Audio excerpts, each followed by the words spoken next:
The way I define education is when you discover something and then it provides you more freedom than anything else. And so I found the whole experience of delving deeper into what finances are really hit a chord with me. And especially, and the weird thing is tied back to my work in nonprofit world is that I couldn't quite put my finger on what the issues are for some people who are facing poverty. And finances is that number one issue. But when it comes to finances, we all need to be comfortable with it, and we all need to be able to match it up to who we are as individuals, as families, as a community. Because if there is a disagreement in regards to your values and your finances, then it's going to show up in other ways.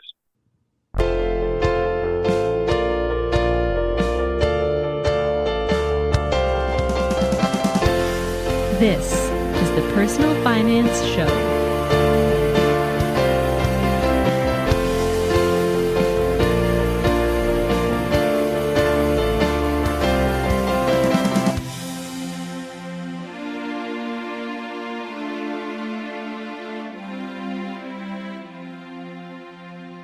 Hi, I'm Bo Humphreys, and this is the Personal Finance Show. Mr. Prairie FIRE wants you to discover something about yourself by knowing your finances. Mr. Prairie FIRE, let's call him Fred, is an anonymous financial independence retire early, also known as the FIRE movement, F-I-R-E, blogger in the prairies of Western Canada at prairiefirecanada.com. Fred calls his discovery of the FIRE movement his financial enlightenment. After surviving 3 large financial crises in a very short time period, he was determined to take control of his finances. Specifically, Fred was drawn to the FIRE movement and the freedom that financial independence promises. Fred joined me from somewhere in Saskatchewan to tell his personal finance story. So, yeah, I guess when it comes to money and really understanding money was probably when I encountered my first job, just understanding the ins and outs of life. When I was in university, I was lucky enough that my parents were able to pay for my school. So that was quite some time ago in the 90s. And so when you get that first job, it's always a challenge to be able to meet your obligations and budget. And unfortunately, they didn't have budgeting 101 classes in university. So I sort of learned on my own. My parents still instilled in me the ability to save.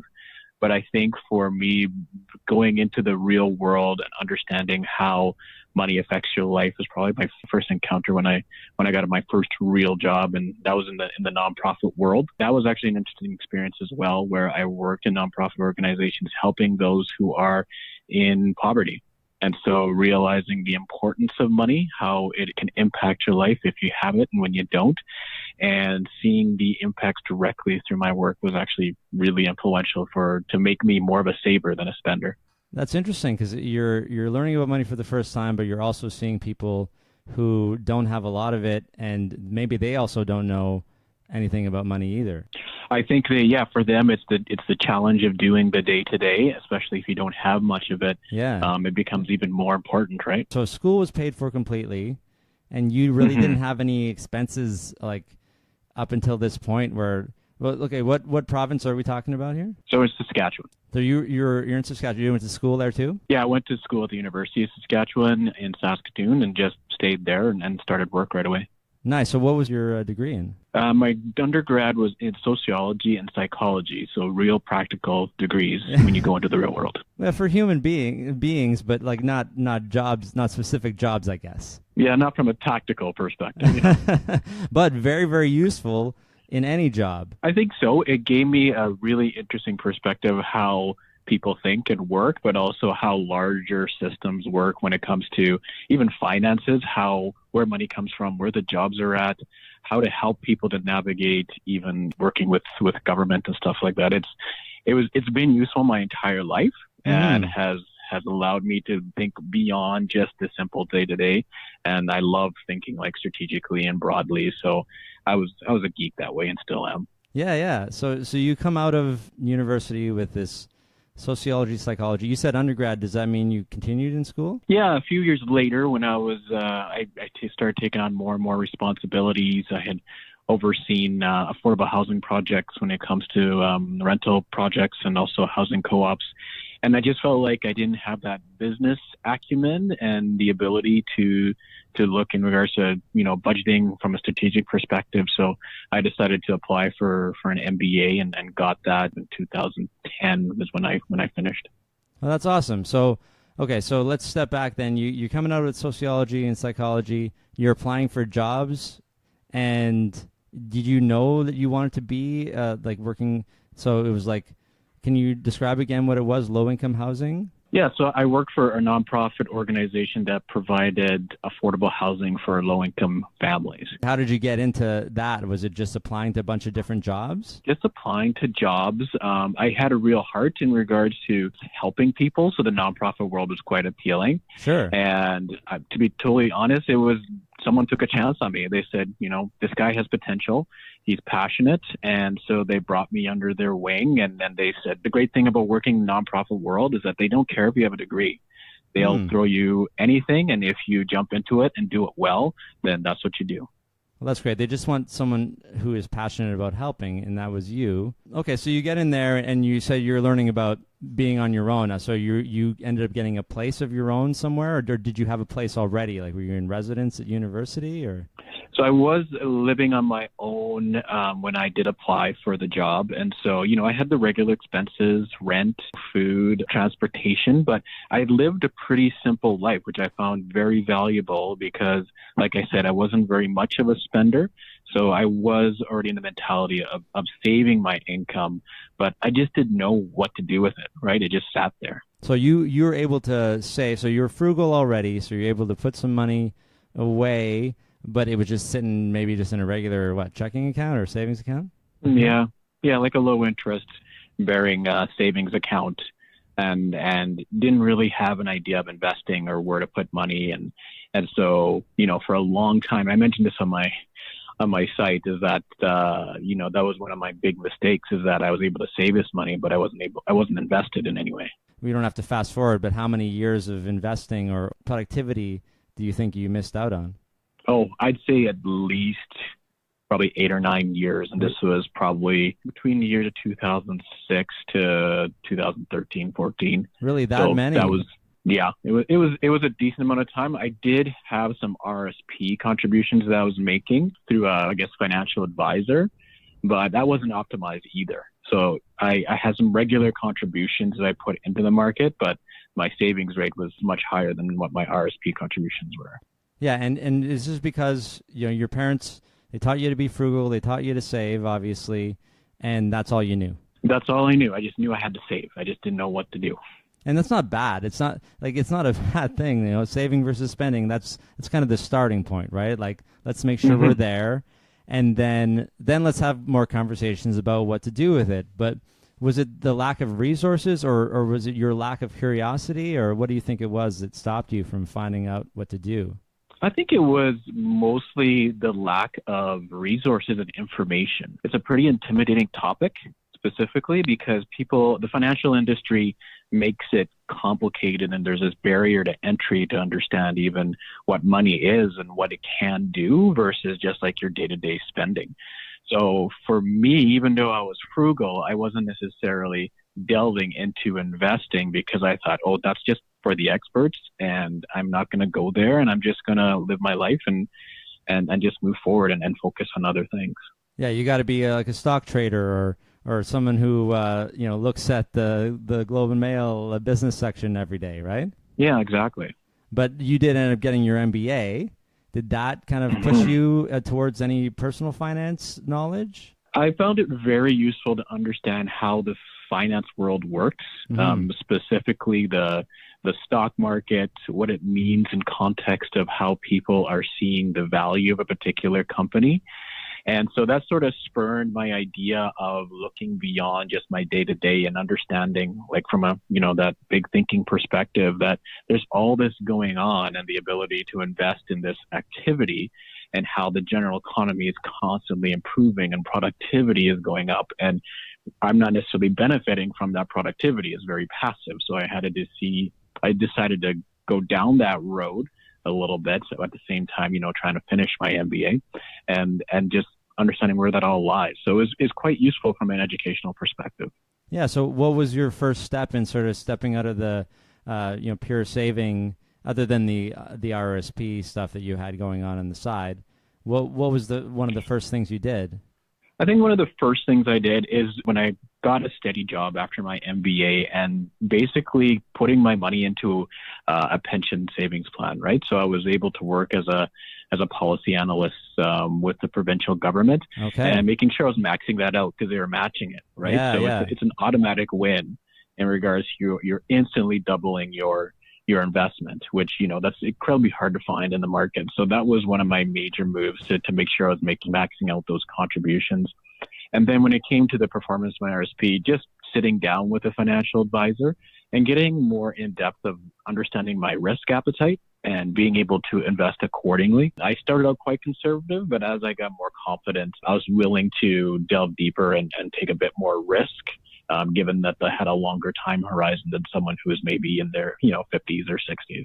Mm-hmm. That's usually recommended if you have 30 to 40 years. Just there's no issue with putting it in a highly volatile section of the market or a balanced fund that is more volatile than others, because the volatility, it all really kind of evens itself out over those decades. So when you looked at your existing RSP situation, did you find that you just had it invested in something you maybe didn't know about or want to invest in? At first, I tried to think of like the type of areas that I thought would be beneficial. So a lot of them were tied up in mutual funds. Yeah. And so I think what I like to call my financial enlightenment happened as a result of maybe some financial shocks that really hit my life. So, when you're busy in life, during this time, I got married, we bought a home together, myself and my wife, and we had our first child in a rather short amount of time. So all that takes up all your bandwidth, right? Yeah. And so for me, my story is really about taking on some major financial difficulties that we faced as a family. So we had bought our dream home and we were super happy about it. And then, sort of a nightmare scenario where we had to replace our entire roof within the first year. Oh, wow. Right. And so that was devastating in the sense that we weren't really prepared to drop between $15,000 and $18,000 right on the spot. So we had to, rally and do our due diligence to find financing to get that done. And that was probably the biggest debt I've ever taken other than the mortgage. And the job that I'm in right now, I'm in my dream job. I'm doing great work, but, you get sometimes with companies, they restructure. And then I was lucky to keep my job, but I found out I was getting a 9% pay cut. Oh, no. So that hit us financially as well. And then the third one is that I own some investment rental property with my dad, and we oversee a lot of the activities. My dad's very passive in that sense. And then, we had the major rainstorm in Saskatchewan, and there was some flooding. And so we had to find money for that as well. And that was about a $10,000 hit to us. So just like that, I had a pay cut, $25,000 in debt in less than a year. And so super stressed. And that's sort of my journey where I said, I need to better understand what's going on from a financial perspective for us personally and getting our financial house in order, but also just being able to educate myself. And as a result, I just put in Google financial independence, and I just delved into this weird and wonderful world of financial independence and retire early community, and I was hooked. And that's where I feel like my education really started, right? And the way I define education is when you discover something and then it provides you more freedom than anything else. And so I found the whole experience of delving deeper into what finances are really hit a chord with me. And especially, and the weird thing is tied back to my work in nonprofit world, is that I couldn't quite put my finger on what the issues are for some people who are facing poverty. And finances is that number one issue. Yeah, that's sort of the background of where my education really started and understanding all the different aspects to it.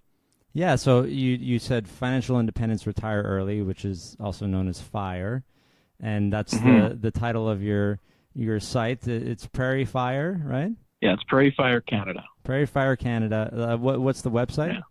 It's a little premature, so but we'll mention it now. PrairieFireCanada.com. Yeah, so that's where you hang out, and you're Mr. Prairie FIRE.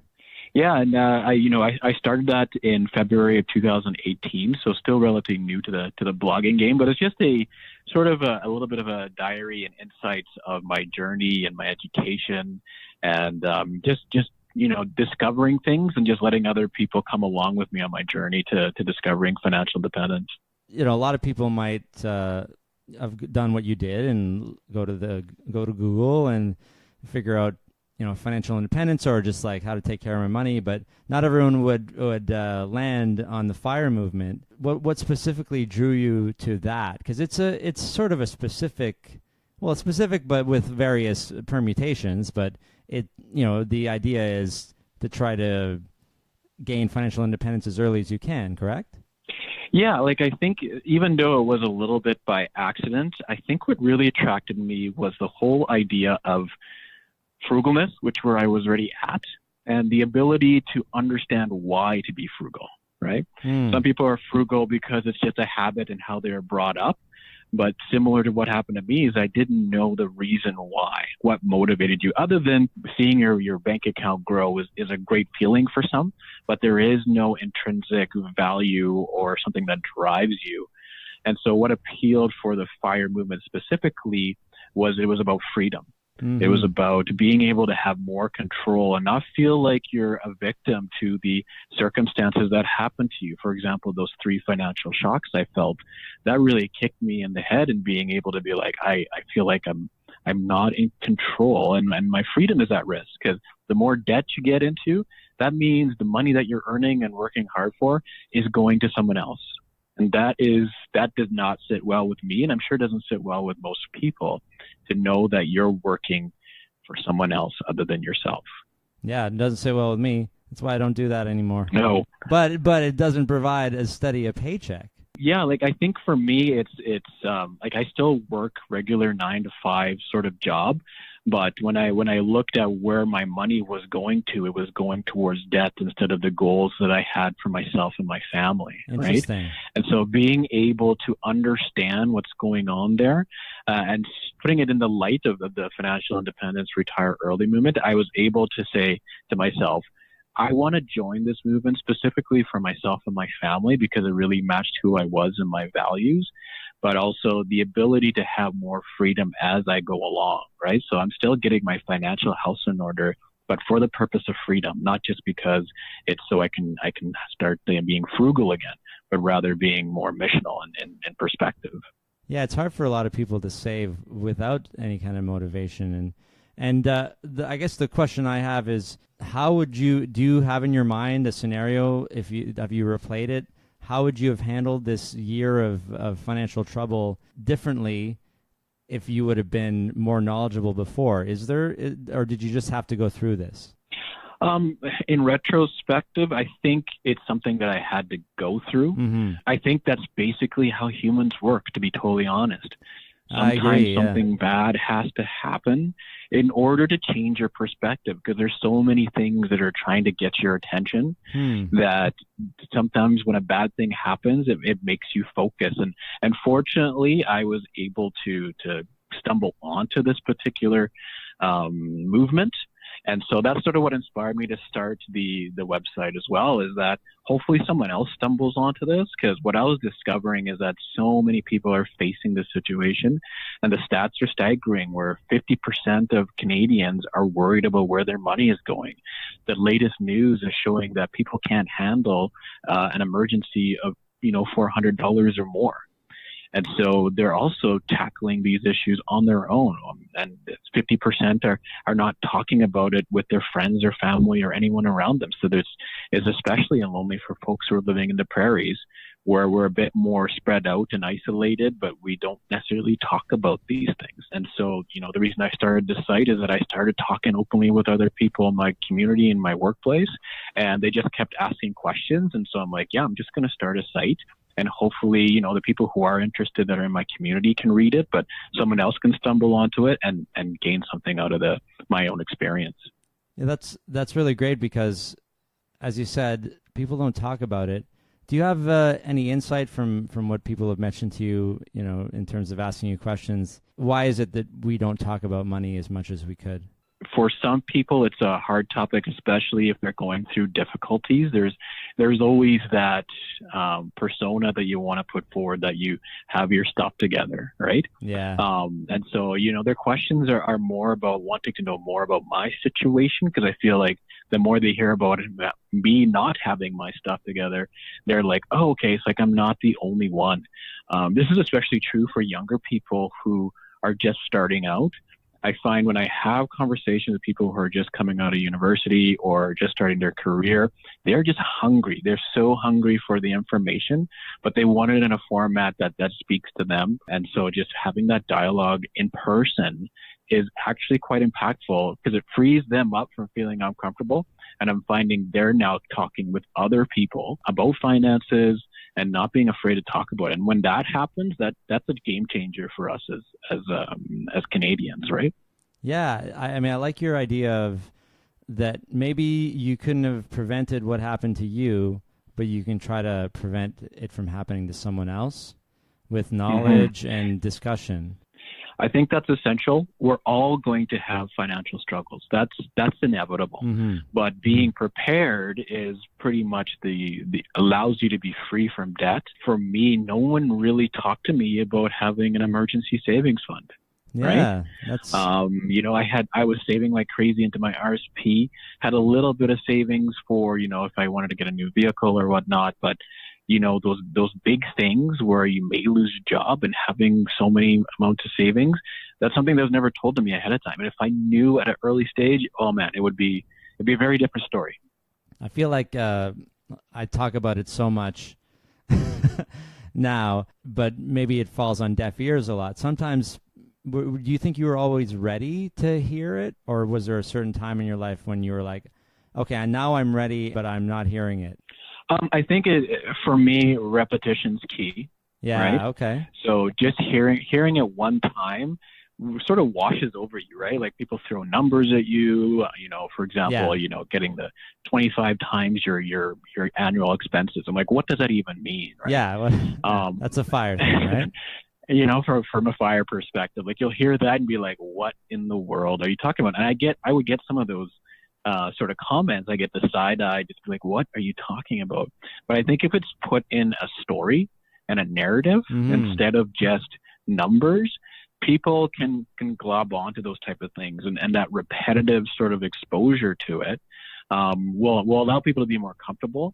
And then when they are ready, then it'll hit them even deeper, right? So you have to be ready, but I think there also has to be a larger, constant story of people talking about these type of things. Yeah, let's keep telling stories. That's what this podcast is about. Then eventually, people will start listening. Maybe they don't even think that any of it applies to them, but one day it might, and we will have been out there spreading the word as long as we can. Yeah.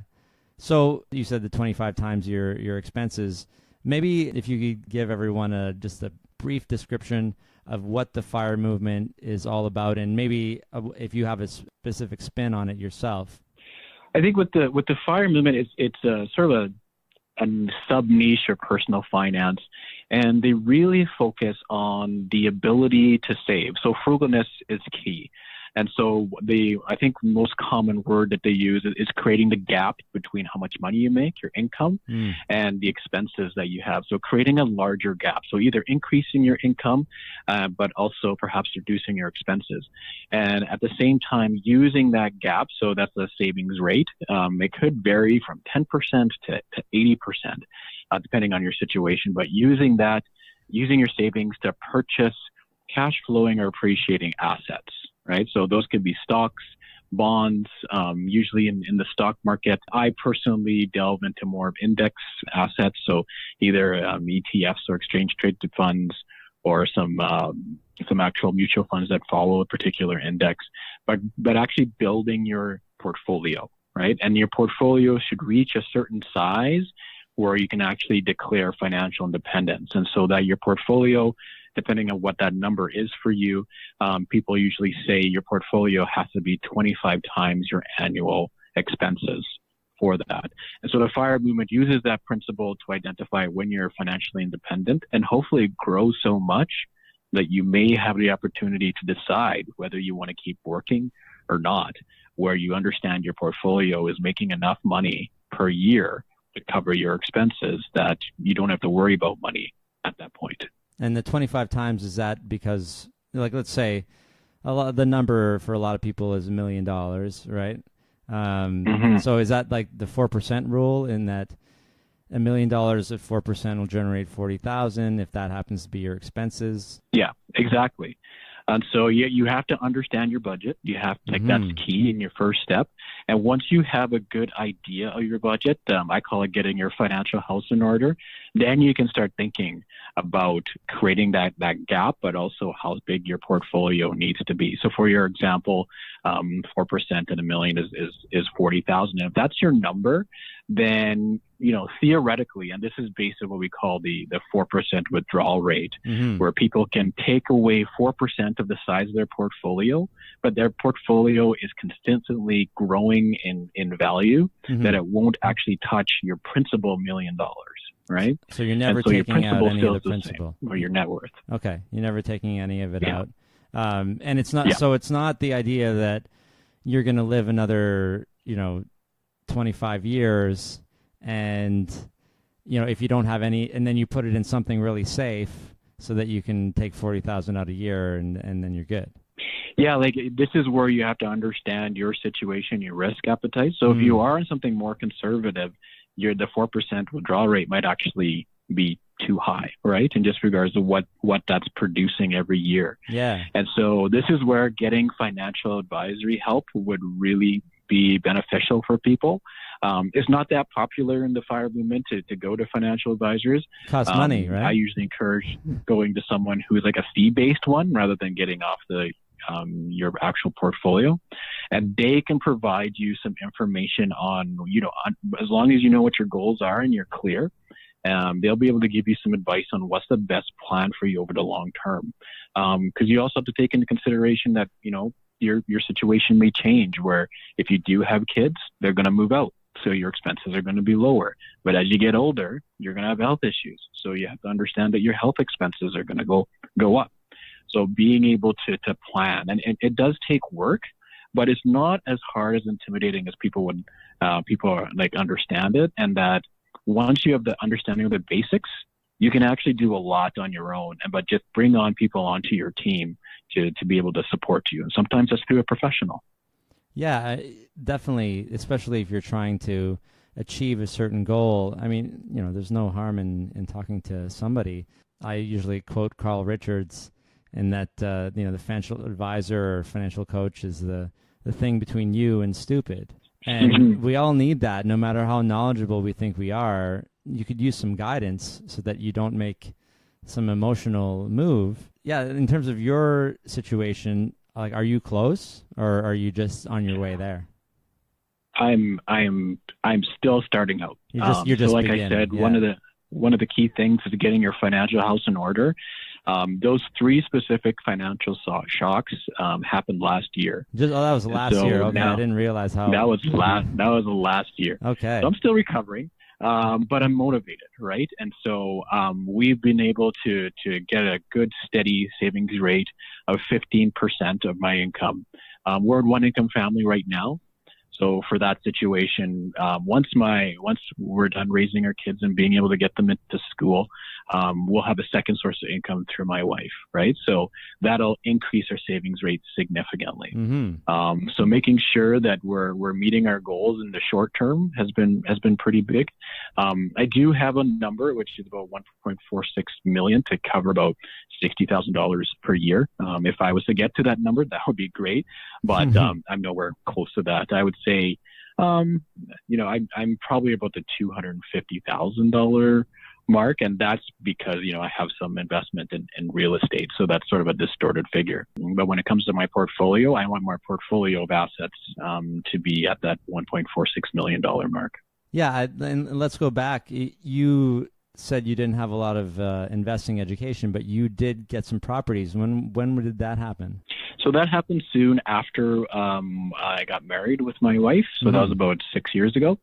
And my wife owned a condo, and so she moved in with us, and so we started cut our teeth on that and renting that out. Okay, yeah. And then my dad was interested in purchasing some property. So he asked me if I wanted to go in with him.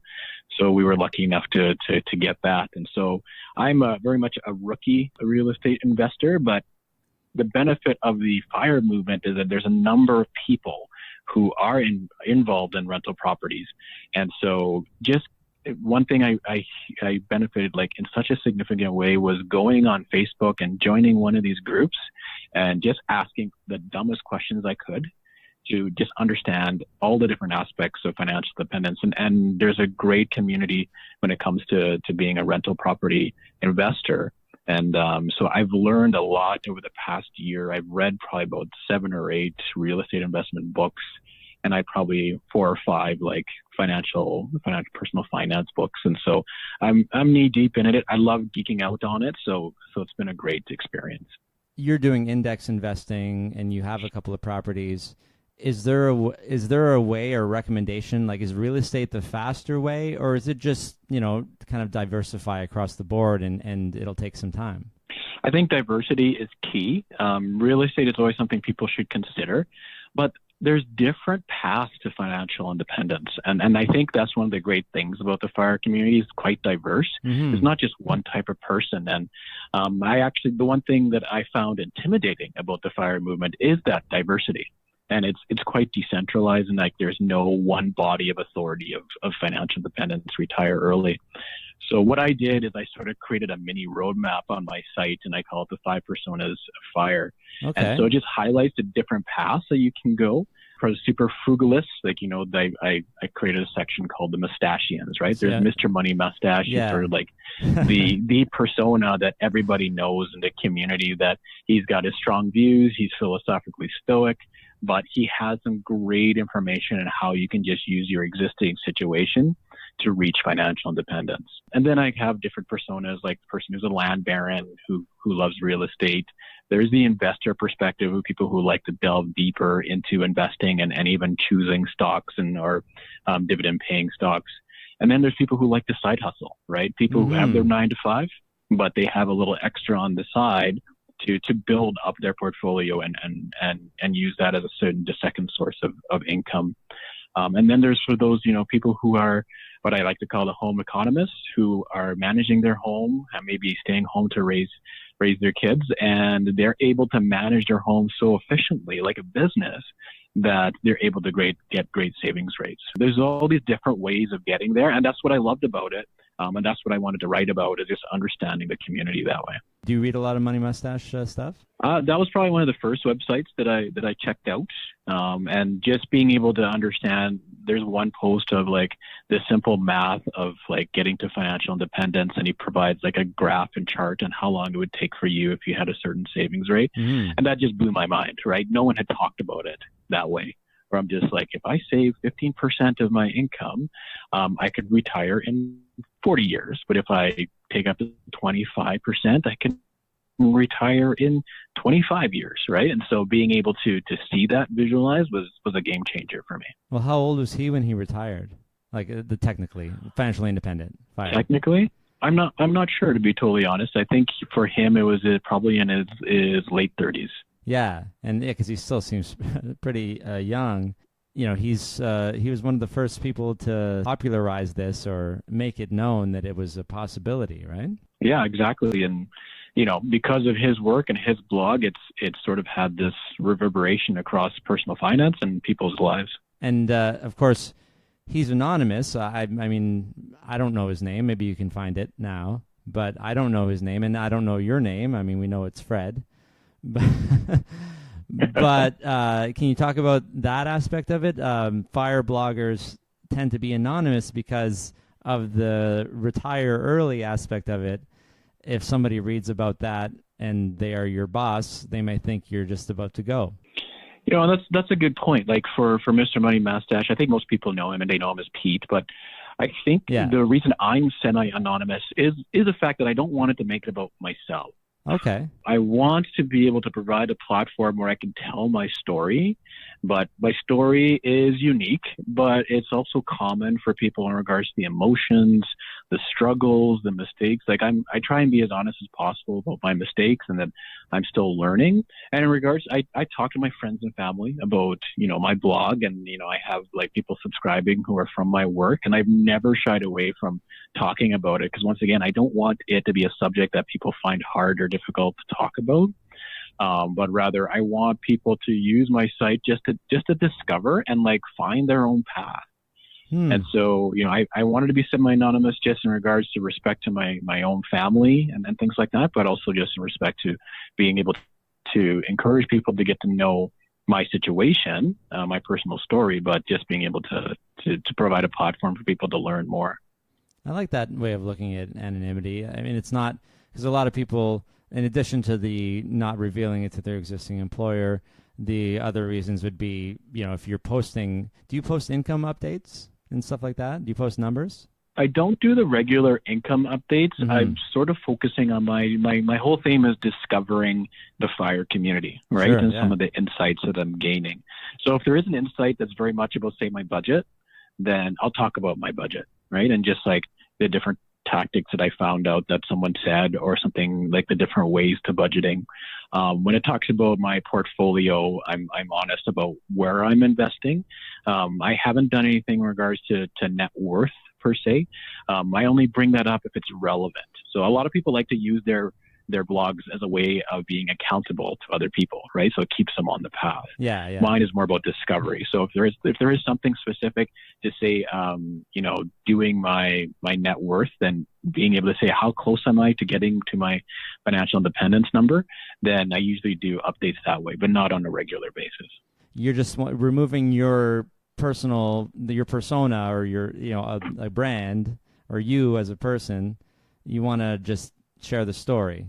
Yeah, I want to share the story and insights, because a lot of it, I call like I said, my financial enlightenment, where you actually discover something about yourself by knowing your finances. Like, I think that's valuable to storytelling than just the numbers, right? If I just reported my net worth and I'm not providing any insights, then what value am I actually adding to the community, right? And so I find my sort of insightful posts probably my most popular, and just people being realizing alongside with me, it's like, oh, what does it mean to live a life where your life is compounding, right? The whole idea of compounding interest applies to finances, but it also applies to life, right? So if you make decisions, it has a compounding effect, either positively or negatively. And so, sort of bridging the finance to practical living type of perspective has allowed me to be like, oh man, I need to think about my decisions, not just in my investments, but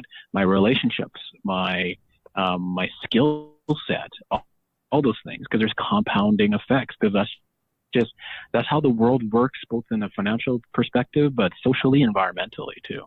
Can you give an example of that? I think I like what you're saying. What's an example of compounding outside of the finances? I think the most obvious one is health, right? So if you are walking every day, are you going to see the impact right away? Probably good not. Point, yeah. Right?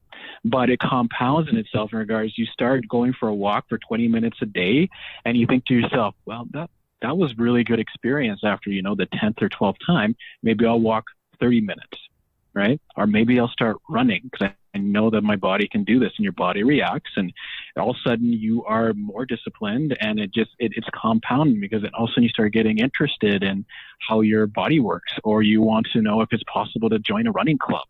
And so that compounds health-wise, and you won't see the results maybe 30 or 40 years from now, but the impacts are there. And same with education, and also when it comes to giving back to your community. And sometimes a compounding interest may not have a result on you. It may have a result on other people, right? And thinking of the compounding impact of community coming together and sharing knowledge and creating friendships and doing things together, right? Right now we face problems that we're all very individualized.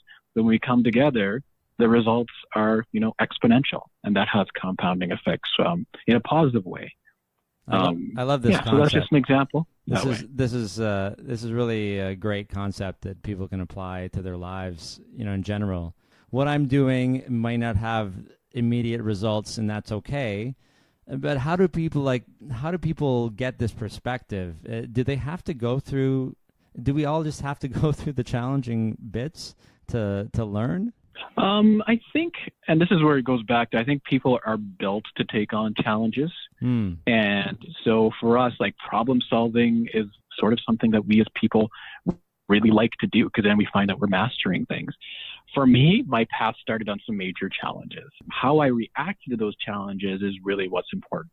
So if you've lived a life that's relatively comfortable and there hasn't been challenges, then when a challenge does come right in front of you, then you may not have the skills. So don't be afraid of taking on things that aren't necessarily easy and that are challenging, because it's like a muscle. You keep using it. So I don't think people have to go through the same path I did. They don't have to have these financial difficulties. But if people look back on their life, I'm sure there's a number of stories where at the time it was awful. But after a while, if they use that opportunity for their benefit, they'll be like, oh, my life would be so much different if I didn't go through that trial. People just shouldn't be afraid or avoid challenging situations, because that has positive impacts. And it's my own perspective. I think that's how we're built. That's really smart, because I'm finding that we still have this society of, taking risks is bad and making mistakes is bad. But we really need to reframe this. Like, do things that are uncomfortable, make mistakes so that you can learn, so that when something really bad happens to you, it's not a disaster.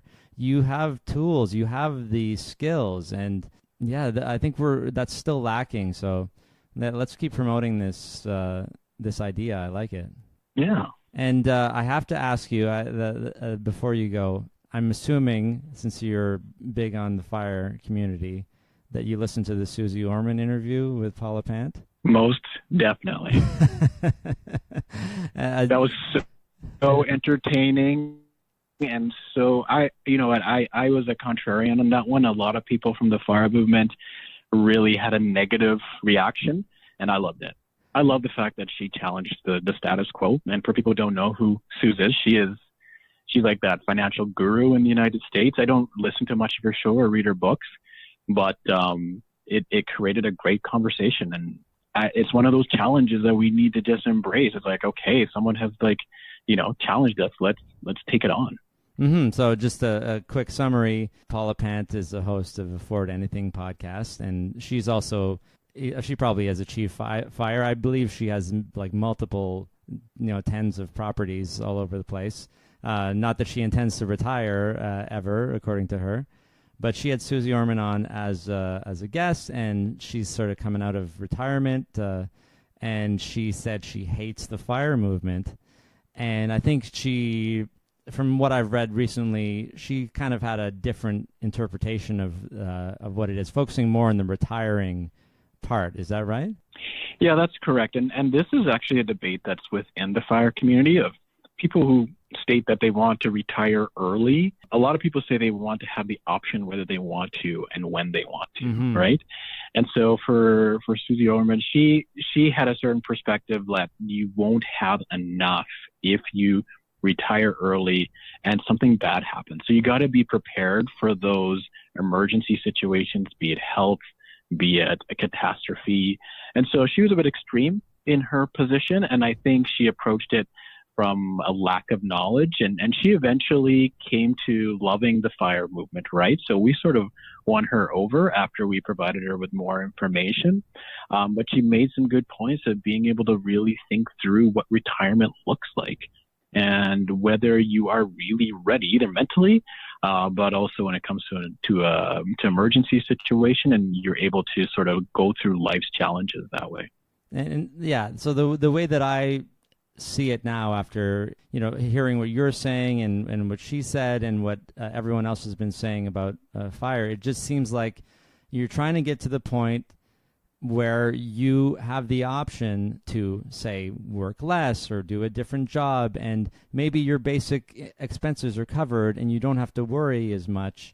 And it's not necessarily about stopping at the age of 35 and going to play golf for the next 70 years. Because, maybe you won't be able to afford that, and if something happens, you're not ready, right? Exactly. And I think it's really speaking to people's desire to have freedom, right? Mm-hmm. And that's sort of what attracted me, and just being able to think about where your finances are, reaching that number that you can sort of have as a goal, but also taking the steps to make sure your financial house is in order and that you're thinking about your future, not just in the now. And I think what I appreciated with the dialogue that came after that interview was the ability for people to speak about things that are even unspoken in the FIRE community, is dealing with those emergencies, talking about insurance, talking about what you're going to do if you reach that pinnacle of being able to possibly retire early, because there's other challenges after that, right, in regards to what you want to do with your life. And not very many people tackle that question, right, because we're so busy, and taking the time to do that will actually allow you to get to a place that you may not have thought about before. Yeah, they're focusing on the journey of saving the money or not spending the money, and building up the net worth. And there is less discussion about what happens when you get there. Exactly. Well, this is very enlightening. I really love the idea and the theme of freedom that you're expressing, and just the idea of, more education, more information, and reaching financial independence is just your freedom to then do whatever it is that you want to do with the rest of your life. If you do feel trapped, I mean, you can feel free earlier in life. Of course, it's there's different ways. There's different ways to do FIRE, but there's also, you don't have to do FIRE. You can still find your freedom without it. Most definitely, it's so much more than finances. It's so much more than a number. It's just being able to ask yourself the right questions and find your goals. Like, what drives me is my values and my goals, and making sure there's an alignment there, right? So just being able to understand that my path has been one direction, but when it comes to finances, we all need to be comfortable with it, and we all need to be able to match it up to who we are as individuals, as families, as a community. Because if there is disagreement in regards to your values and your finances, then it's going to show up in other ways. That's totally right. Well, thanks so much, Fred. prairiefirecanada.com, is that right? Yep. And people can people send you an email, ask questions about anything that you've said? Yeah, if people want to reach out to me, I'm on Twitter at prairiefire_CA. I also have email you can reach me at mr.prairiefire@gmail.com. And yeah, I'm always open to talking about my journey and exploring with other people. And I just love talking about this stuff and sort of spreading the good news of the FIRE community. Well, we're glad to have you in as another member of the Canadian personal finance contingent. So welcome, and keep spreading the good word. Thank you so much, and you keep doing what you're doing. I love the podcast, and I'll definitely be listening in the future. And, anytime. All right, thanks, Fred. If you like this episode, please subscribe to the podcast on Apple Podcasts or however you get your podcasts. And while you're there, leave me a review. If you're already a subscriber, thanks so much. I'd love to get your feedback on this episode in my new Facebook group. To find the group, go to Facebook and search for The Personal Finance Show. Once you're approved, you'll be able to interact with me and the previous guests of the show and other fans as well. Thanks so much for listening to this episode of The Personal Finance Show. Next week, my guest will be Zena Amundsen, certified divorce financial analyst and author of the book, The Heart of Your Money.